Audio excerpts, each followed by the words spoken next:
It is January 1525. You are going to a friend's house to talk and to eat. Your spouse and your children are with you, and you're going to be meeting several others when you get there. You've been meeting with this group regularly over the last months, and the agenda has always been the same. In the light of the new teaching that is going on in various parts of the church, you're meeting to read the Bible, to discuss and to ask questions.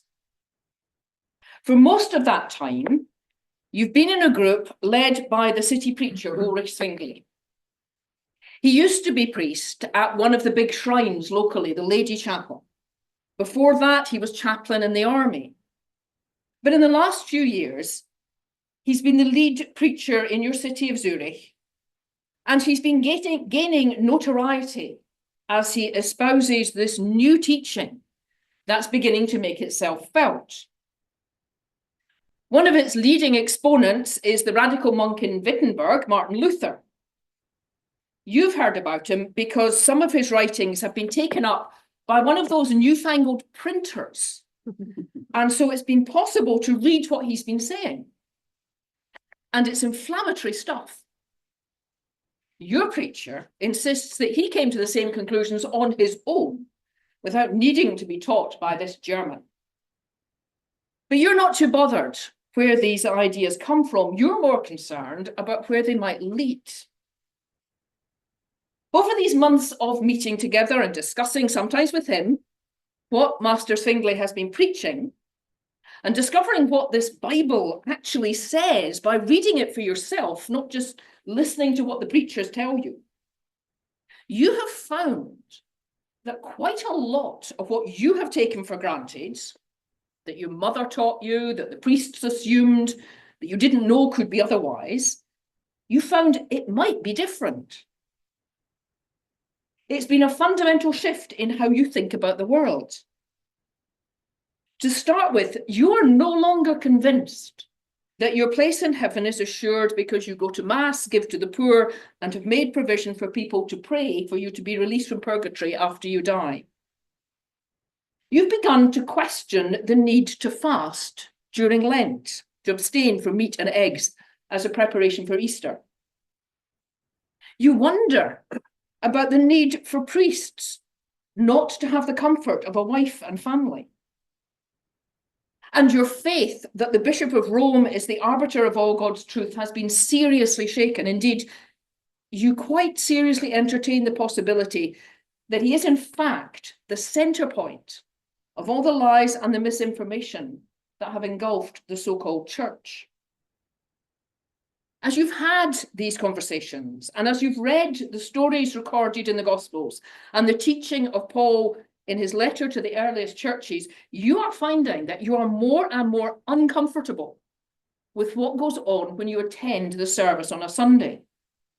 It bothers you that it's in Latin rather than the language that you speak every day.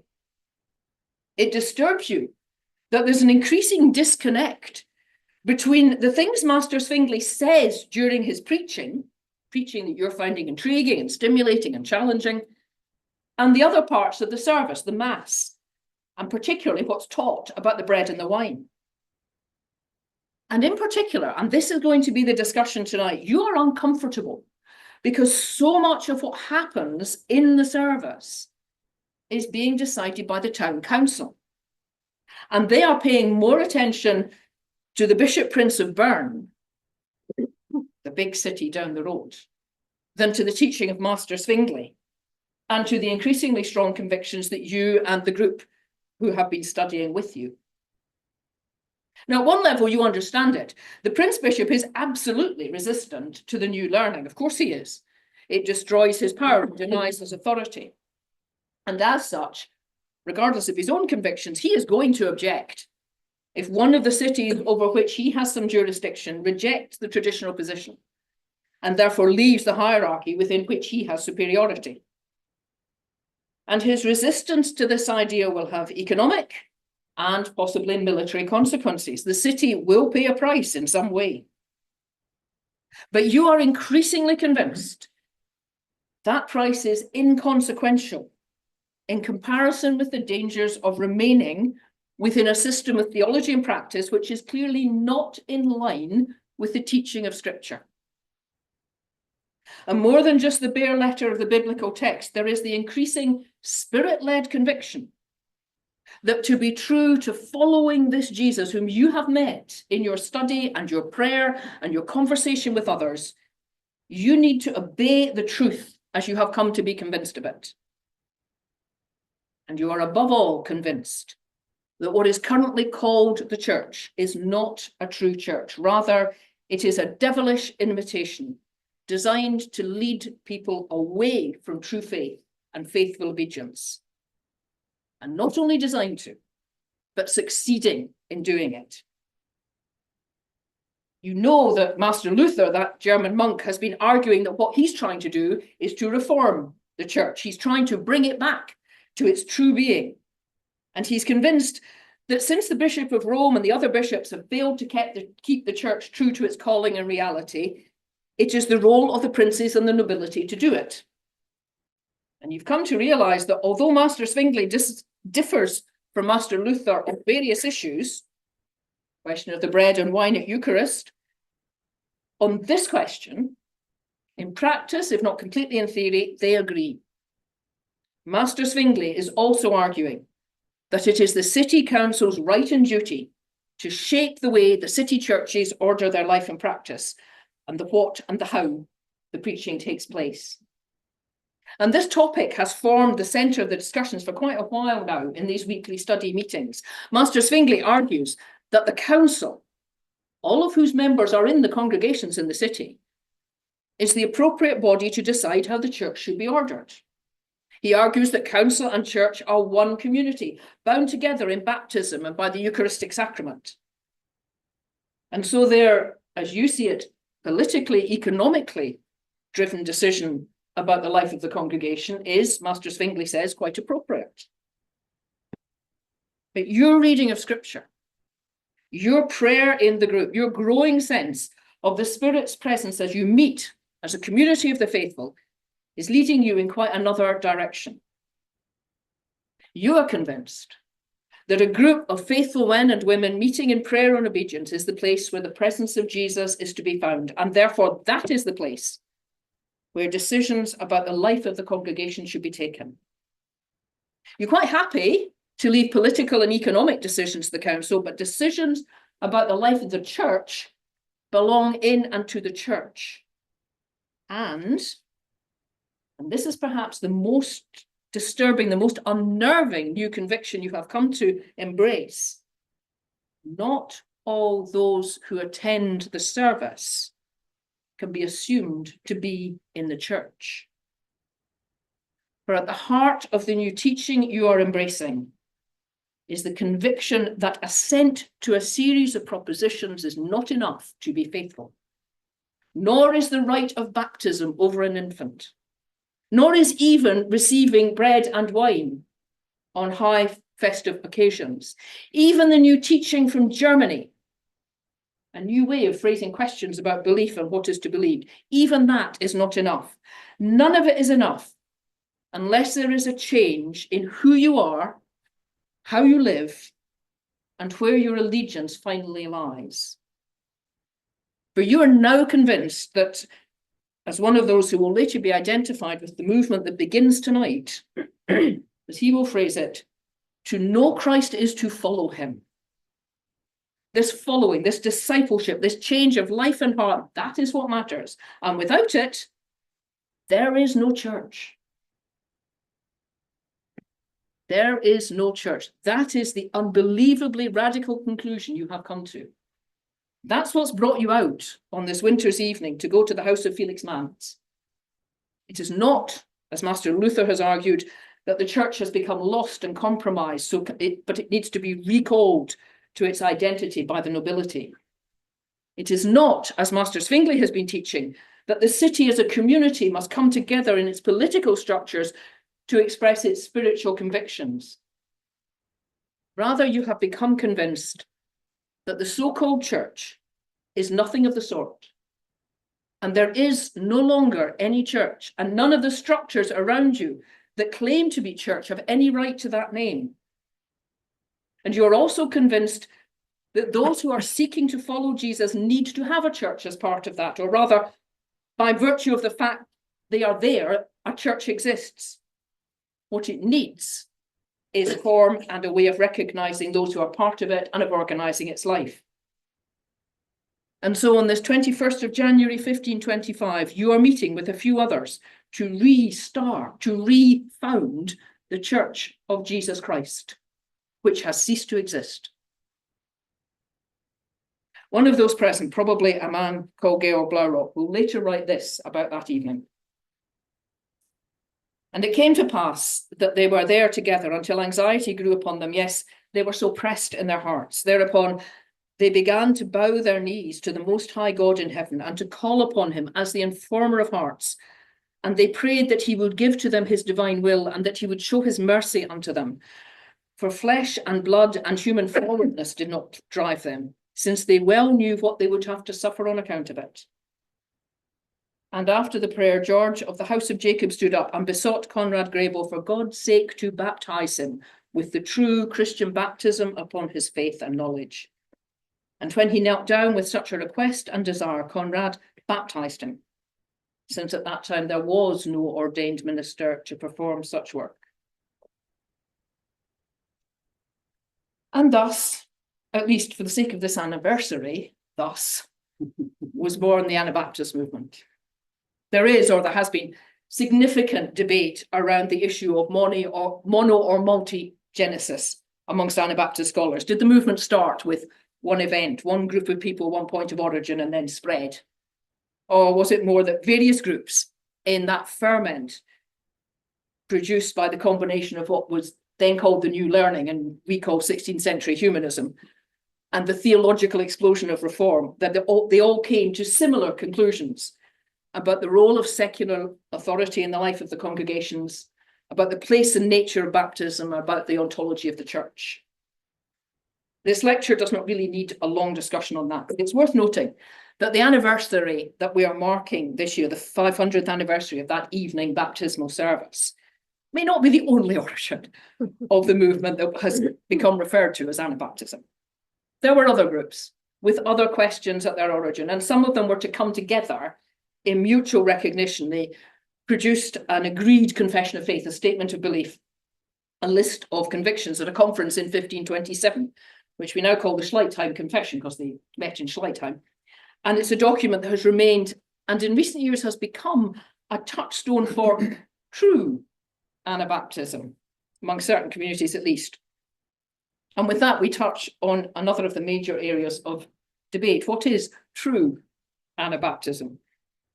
Is it marked by convictions about discipleship, or about baptism, or about the separation of church and state, or, as has been the perception and indeed is enshrined in various church statements, was the sum and totality of all, was it the sum and totality of all that was dangerous and chaotic in the Reformation, if allowed to go unchecked?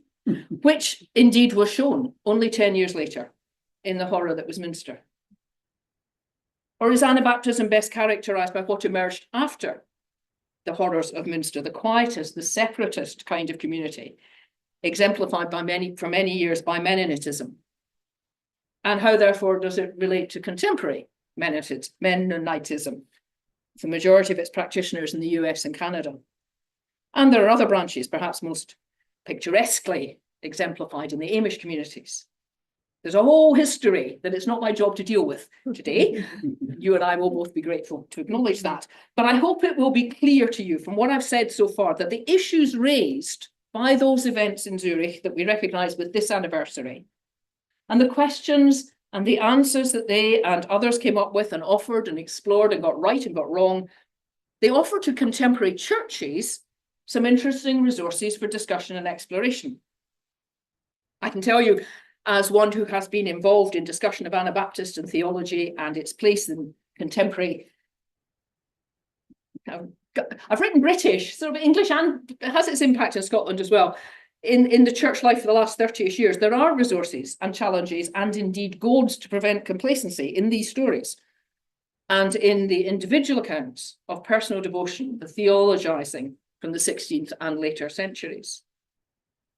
If we were to ask what the Anabaptists have done for us from within a faith tradition, we would come up with reflections on how might or how should the community of believers relate to secular authority, who holds power in the community of faith, how is that power exercised, what models might there be on offer for the role of women, how is discipleship to be nurtured or expressed, what is the nature of church, who forms it?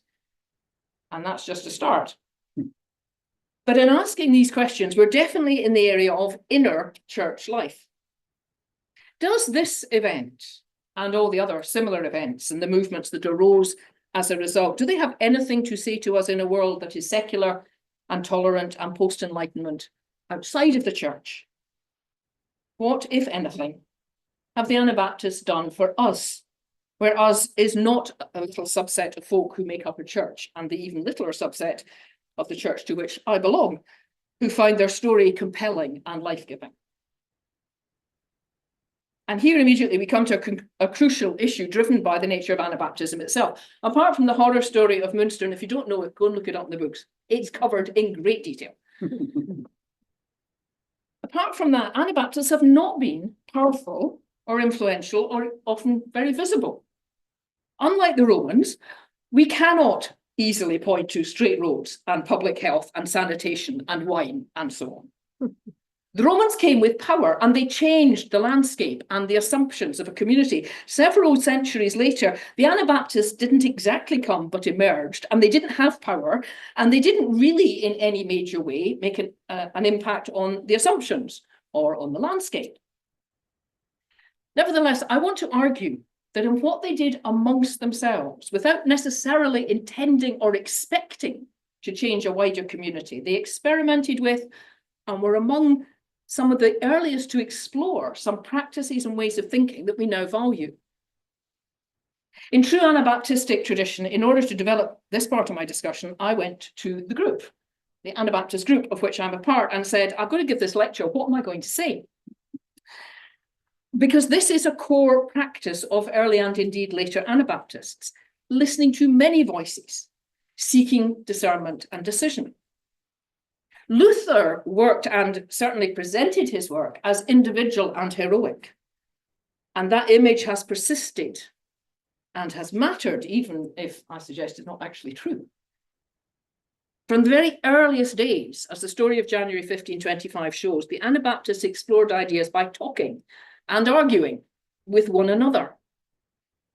In terms of church life, this practice of multi-voice discernment has emerged in various ways at various times. But this 16th century experiment was not common. The place of the priest and then the place of the preacher were dominant and remain so. Indeed, were enshrined in the theologies of Luther and later of Calvin. The anxiety caused by allowing people to read and discuss and develop their own ideas was significant, and indeed one of the major causes of resistance to this movement. And it was not long after this, indeed, it's another example of the impact of what the historians call the radical religion. We see something of this emerging in our own context in the civil wars of the 17th century, written the 7th century there, the 17th century, and the overthrow of historic patterns of government in England, experiments in republicanism, the voice of ordinary people considering major issues and not leaving them to those in power. A pattern seen to some extent, I believe, in this country with the covenants. That is, I suggest, a value and a practice underlying our attempts at democratic government. Yes, of course, Greece and the classical education based on its history was significant in providing the tools to think this through, and the liberalism of the 18th century hardly looks to 16th century radical religion. But nevertheless, what we see in this small and largely uneducated, certainly uninstructed in accounts of ancient Greece, this uneducated group is an experiment in listening to many voices with the expectation of discovering an emerging consensus, or at least a way of living together that was not based on one person or one group, one powerful group deciding and then enforcing that on others with or without their consent. And what I believe is particularly significant historically is that it emerges not from the rejection of a religious conviction, but on the basis of one. It's without doubt that for certain parts of the church, the rise of democratic government and the arguments for it were perceived as anti-religious. But it's also clear that for those for whom religion and state or civil power were not aligned, then that did not need to be the case. In England, it's without question that support for rising democratic convictions was present amongst those who were non-establishment, who were more identified with radical or non-conformist religion. The different relationships between church and state in Scotland leads to a different story, but that in itself also bears witness to this link between a kind of religion that has a place for many voices and the perception that the state can also operate that way. Now, I'm not arguing that 16th century continental Anabaptists were a root cause in the rise of democratic practice, saying something much more modest. Amongst the 16th century Anabaptists, we can see an experiment in listening to multiple voices and exploring what that might look like and how to manage it well. There are in their stories, the accounts of themselves, traces that remain clues about what is needed if such a practice is to be well managed and have validity. And I have two things in mind here. The first is the Anabaptist practice of hymns, many of which were locally rooted and are very long. Because in their singing, as well as the expected hymns of praise and thanksgiving and even lament, there's also a tradition of hymns of memory, in particularly the memory of people. There are hymns that tell stories of people's bravery, of their faithfulness, of their continuing faith. They grasped and practiced needing to know who they were, to know their history and what had brought them to the place they were, and they were intentional in sharing that. And the second thing I'm thinking about is their commitment to reading, and therefore to some extent to education. In the records of the trials of Anabaptists, and there are a lot of them, we are regularly presented with men and women who argue with their accusers, usually those who have been educated at the universities, using biblical and other material, often in ways that certainly were presented as surprising their opponents. It was expected and practiced that those who were seeking to take this way of life seriously would do the work, the learning, so that they had the tools to defend themselves, but also so that they had the skills in order to take part in the discussions and maybe even convince others. In our world today, as we see the position of democracy being challenged and under pressure, these practices might be something that this group of radicals offer us. The importance of knowing our history, of owning it, even if it's hidden and considered unimportant. And the need for education in texts, the ability to handle them well, what we might call critical reading. Now, of course, the Anabaptists were not proto-democratic campaigners. They were concerned with living their faith in a context which they experienced as oppressive and confining. For them, the issue was not a voice in the state, but rather preventing the state having a voice in the church. In this they were, and were consciously, challenging the position of 1,000 years, since Constantine, or better, Theodosius, since he was the one who made Christianity the official religion of the empire. The 16th century Anabaptists were concerned that such a position removed the place of faith as gift, and instead made it a legal requirement, and therefore not a free movement of choice. And they took that seriously. As we've heard, it was one of the most significant roots of the whole movement, and it continued to be a driving force. It is, of course, what we would now refer to as the separation of church and state, but for them, this was less a legal issue. The state should not have a role in the church. It was a theological one. The church does not depend on and is separate from the state. They framed it this way in that confession in 1527. There are several articles in it, and this is Article 6, or part of it. Second, it is asked concerning the sword, whether a Christian shall pass sentence in disputes and strife about worldly matters, such as unbelievers have with one another. The answer: Christ did not wish to decide or pass judgment between brother and brother concerning inheritance, but refused to do so. So should we also do. Third, it is asked concerning the sword, whether the Christian should be a magistrate if he's chosen thereto, and this is answered thus: Christ was to be made king, but he fled and did not discern the ordinance of his Father. Thus we should also do as he did and follow after him, and we shall not walk in darkness. For he himself says, whoever would come after me, let him deny himself and take up his cross and follow me. He himself further forbids the violence of the sword when he says, the princes of this world lord it over them, but you shall not be so. Further, Paul says, whom God has foreknown, the same he has also predestined to be conformed to the image of his Son, etc. Lastly, one can see in the following points, it does not befit a Christian to be a magistrate. The rule of the government is according to the flesh, that of the Christians according to the Spirit. Their house and dwelling remain in this world, but that of the Christians is in heaven. Their citizenship is in this world, that of the Christians is in heaven. The weapons of their battle and warfare are carnal and only against the flesh. The weapons of Christian are spiritual, against the fortification of the devil. In sum, as Christ our head is minded, so also must be minded the members of the body of Christ through him, so that there is no division in the body through which it might be destroyed. And here they're arguing that the sword, that is secular or civil power, is not an option for the followers of Jesus. It's not that it's wrong or unnecessary, but they shouldn't be taking part of it. Now, that's clearly less about separation of church and state and more about withdrawal of church from the life of the state. I want to say at this point, that's not a position I would wish to defend, though there are those who have continued this Anabaptist tradition and defend it today. I don't agree, and there's a lot to say here about different kinds of state and involvement in society and how that might look, but my intention in bringing it up is to reflect a little on the underlying assumption of making this kind of assumption, this kind of separation in their kind of society, and what, if anything, it offers us. For those Anabaptists, what they were recognised as saying by those who opposed them was regarded as treasonous.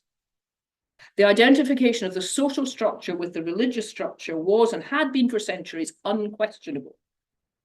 In the developments of English reform, we see it reflected in the laws of ecclesiastical polity under Elizabeth, where it's stated without equivocation, we hold that seeing there is not any man of the Church of England, but that same man is also a member of the Commonwealth, nor any man a member of the Commonwealth, which is not also a member of the Church of England. It was never true, but it was the intention.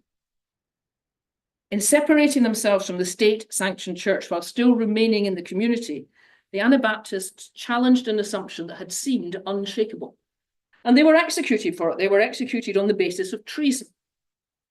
In these islands, the same struggle took place, and indeed continues in various forms until, for example, 1828, the repeal of the Test Act in England, and allowing nonconformists to go to Oxford and Cambridge.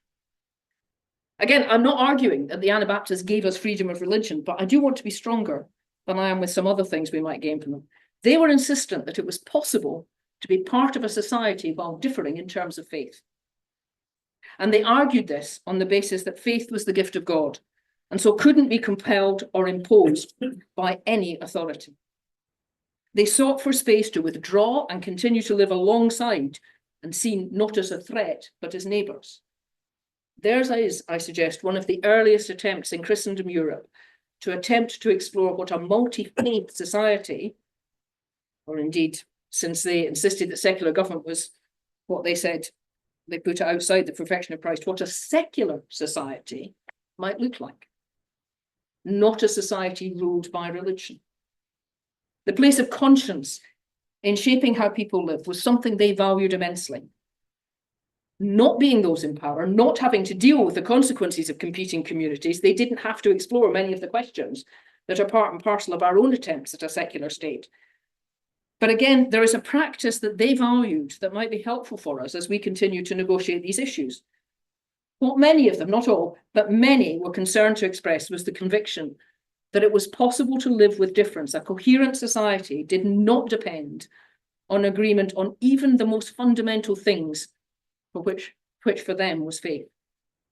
They wanted to live peacefully, and they wanted the possibility to attempt to convince others of their position, but they insisted this had to be done without recourse to violence or coercion. In a world in which we are living with increasing polarization and separation, and the damage done by echo chambers and by violent language, the exploration of how to live in the context of those you disagree with having power, that seems an important lesson. For the Anabaptists, it was about being local. It was about personal relationships. They wanted to convince others by face-to-face conversations or by writing pamphlets. But above all, it was by attempting to practice what they called enemy love That is, not hating the opponent, but trying to find a way to meet, because Jesus told them to love their enemies. They wanted to find a place to meet where the conversations could happen across the boundaries. That may be something we need to hear. Another aspect of this for them was the refusal to bear arms. Many of the early Anabaptists lived in what were city-states, that is, communities, especially in Switzerland and South Germany. But although they came under the overall rule of the dukes or even the Holy Roman Empire, were to a large extent autonomous. And part of that autonomy involved defence. The cities defended themselves against external threat, and the men in the cities were expected to take part in the militia, to have and to maintain arms, and each year to swear loyalty to the city and their commitment to take part in defence as needed. And this was something the Anabaptists refused to do, and again, this was treasonable. They refused both to bear arms and to swear. This was for them a matter of conscience. They did not see that violence, even defensively, had a place in the life of a follower of Jesus. And they did not swear because of Jesus' words, let your yes be yes and your no be no, for over nothing else have you any control. Pacifism was then and remains a contested issue, and it's not one I want to spend too much time on here because I'm running out of time. But in terms of what they gave to us, again, this is not about a direct, they did it and we can trace the impact. But in a way it is. They were amongst the first since the early church to insist that there was a higher loyalty than the civil or the communitarian.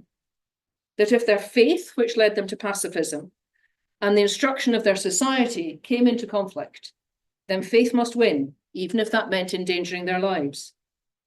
Now, they're by no means the only ones to argue this, of course, but there's a consistency and a self-giving aspect to this part of their witness, which gives it a particular power.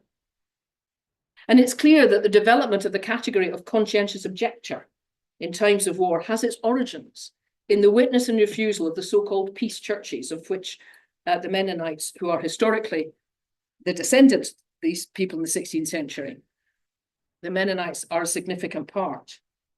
The Mennonites are named for Menno, who was a contemporary of Luther and a practitioner of what we would now call pacifism. Regardless of your attitude to pacifism per se, this is, I suggest, one thing we can say the Anabaptists, amongst others, have given us. And with it, they have also given a series of practices about how to live it. And one of the first ones is, if there's already a commitment not to kill your opponent, then it is possible to hold strong views without the threat of the world imploding. I can disagree with you absolutely, and you are safe because I'm not going to kill you. That changes the basis of the argument. And that was something that they offered to us. But perhaps more realistically, I want to turn to my penultimate suggestion of what the Anabaptists gave to us, and that's the importance of community and community living.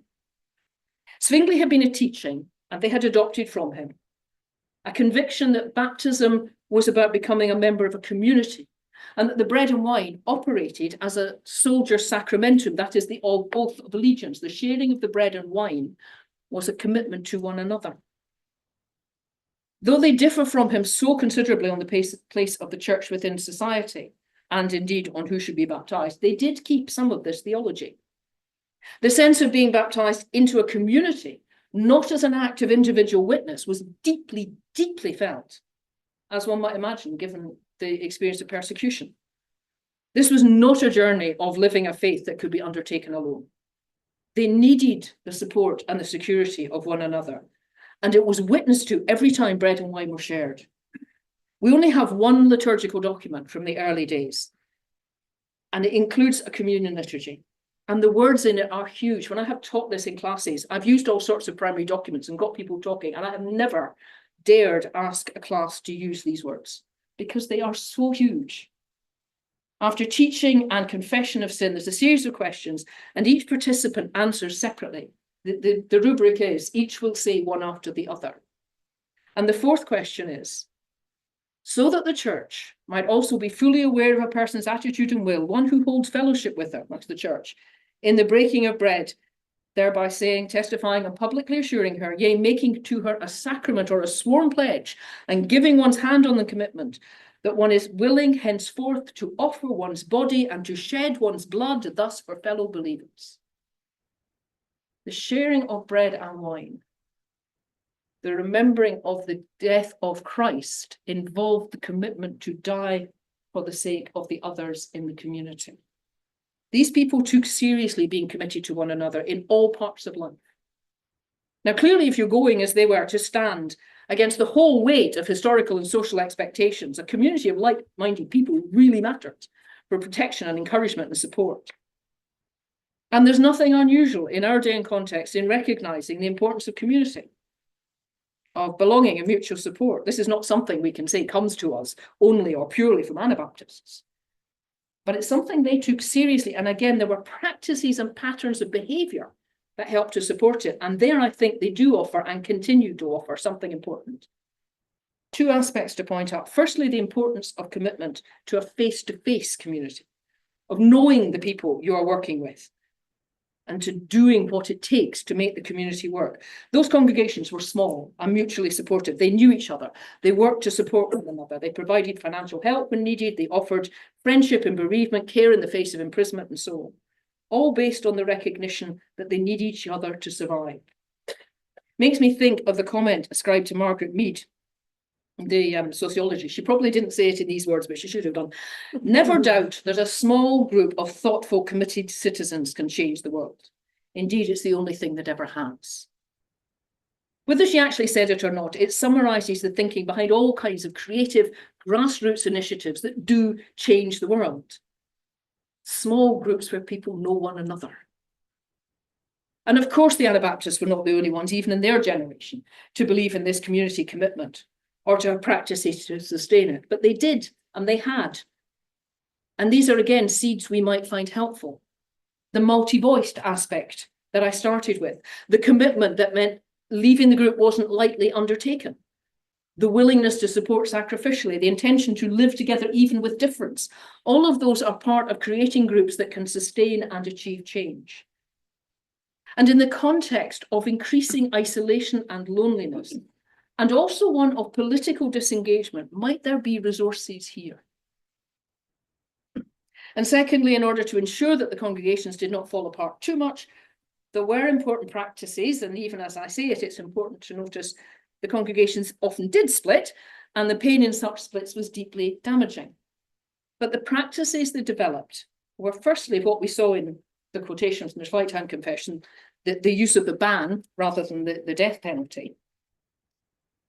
People were excluded, not killed, for being wrong. And that was something they developed in the midst of a society where heretics were regularly burned or executed, or if they were Anabaptists, drowned. They insisted that those who stepped beyond the bounds of the faith community should simply be excluded. That is, people were not to be killed, even if they were dangerously wrong.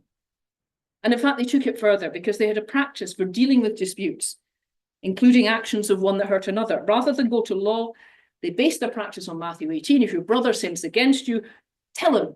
And if that doesn't work, take 2 or 3 others and talk. And if that doesn't work, go to the community and talk. The point is always not punishment or even redress, it's reconciliation. The end of that passage is, and if that doesn't work, exclude him and treat him as the tax collectors and the sinners. And what does Jesus say about the tax collectors and the sinners? Make friends with them and invite them in. The point is always about reconciliation. And now that's important in exploring ways of building groups and communities, be it neighbourhood, political, voluntary action in the church. Speaking and hearing truth, developing conflict resolution habits and committing to them. And it can go further and wider. We struggle as a community with what to do with those who break the rules. Our prisons are full of those who are damaged and who damage in all sorts of ways. And punishment is all we can come up with. But it's also clear it doesn't work. For these experimenters, they tried to practice ways of reintegration and reconciliation. A ban is not as absolute as an execution, and the renewal of relationship is possible. That's its point. And the Matthew 18 model is absolutely the foundation of what we now call restorative justice, bringing together a perpetrator and a victim and enabling conversation between them so that the perpetrator begins to realize the impact of his or her actions. And perhaps, and it is only perhaps, in that realization, things can change. Now, again, restorative justice is not the be-all and end-all. There are those who, for whatever reason, need to be removed from society for society's protection. And clearly, a victim of crime can never be forced to face an attacker or an abuser. That just compounds the damage. But as a possible way forward, it offers something into a situation that otherwise can seem hopeless.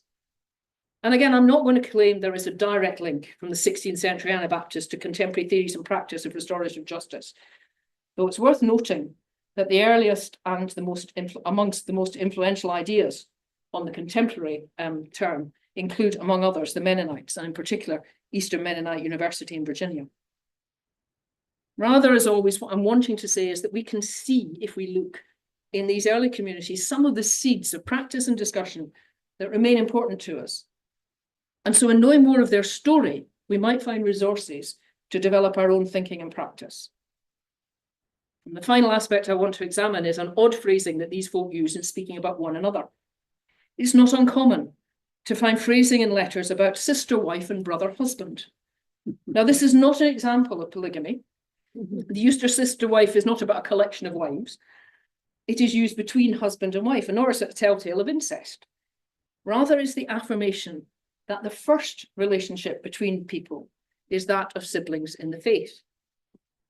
Now, this may seem trivial or inner church, but I'm going to suggest again that what we see here is the first of many seeds of the development of something that, when I originally wrote this, I said we take for granted. Actually, I now want to say we have struggled to own and still find under threat.